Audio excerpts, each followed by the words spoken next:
Hey gang, happy Thanksgiving. Thank you so much for being a listener to the SiriusXM radio program, to being a subscriber to Smerconish.com, to watching me on CNN, to watching the YouTube channel. I appreciate you. I hope that it's a safe and enjoyable holiday for you and your loved ones. Don't be afraid to talk politics.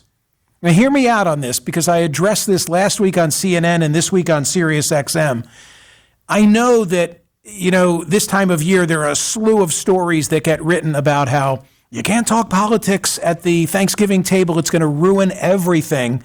And if you simply Google politics and Thanksgiving, you'll find a whole spate of stories, all quoting social scientists saying, well, here's what you've got to do. I have some of the rules in front of me.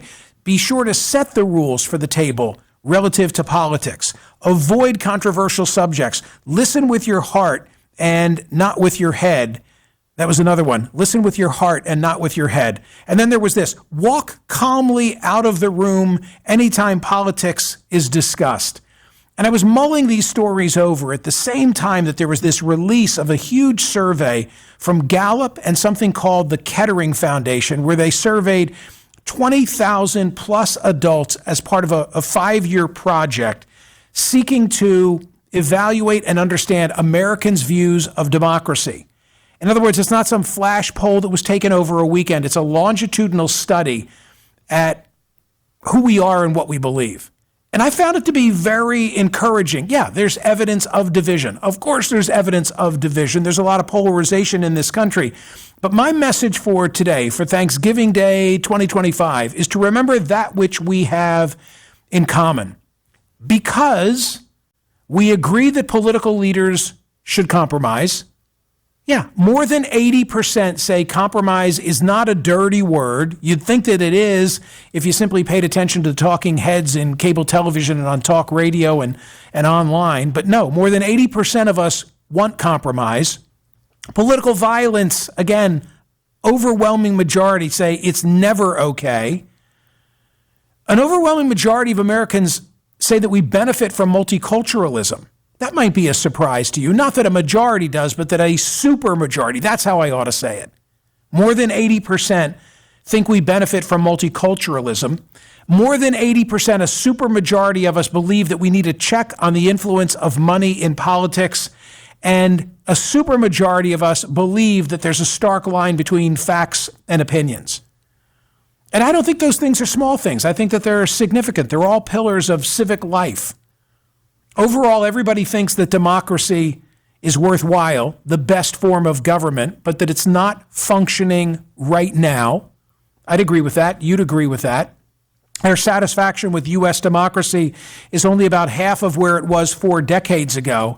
But this is interesting from the data. This is the Kettering Foundation and Gallup, and my number one story in the Thanksgiving newsletter today. So go read if you want some of the background information. You're wondering, where's Michael getting the data that says that there's more that unites than divides us? It'll be right there. Number one story today in the newsletter. But I found a nugget buried within the data that I want to highlight. 67% of us believe that democracy is the best form of government, but less than half of Americans believe their fellow citizens are committed to having a strong democracy. So two-thirds of us say it's the best and we're committed to it. Less than half believe that about their neighbors, which says to me that the problem is that we are of the opinion that democracy is paramount, but not the other guy. It's him that you've got to worry about. Perception is not reality, is what I'm trying to say. The reality is better than the perception. Actually, that's a better way of me saying it. The reality is better than the perception. So your task, if you choose to do it, is not to shy away from political conversation at the Thanksgiving dinner table or anywhere else as we approach the holidays. I'm not recommending that you go and bring it up, just that if it comes up, no, you don't have to run for the door and you don't have to put your tail between your legs. You can say, armed with data, there's actually a lot that unites this country. There's a lot of commonality in this country on the subject of democracy. That is my Thanksgiving message for you in 2025. I also want to thank my friends at Parks Casino in Shippensburg. Speaking of mingling, Go mingle in Shippensburg. It's a great place to gather, enjoy the foliage. It is Interstate 81, just exit 29 off Interstate 81. You're close to Hagerstown, you're close to Martinsburg, the nearby Pennsylvania towns of Chambersburg, Carlisle, and Greencastle. There's live entertainment on Wednesday and Friday nights. They bring in comedians. It's a great place to mingle. Shippensburg, PA, that's where you'll find PARX Casino, right off Interstate 81. You got to be 21. Gambling problem, call 1-800-GAMBLER. Thank you, Parks. Happy Thanksgiving, everybody.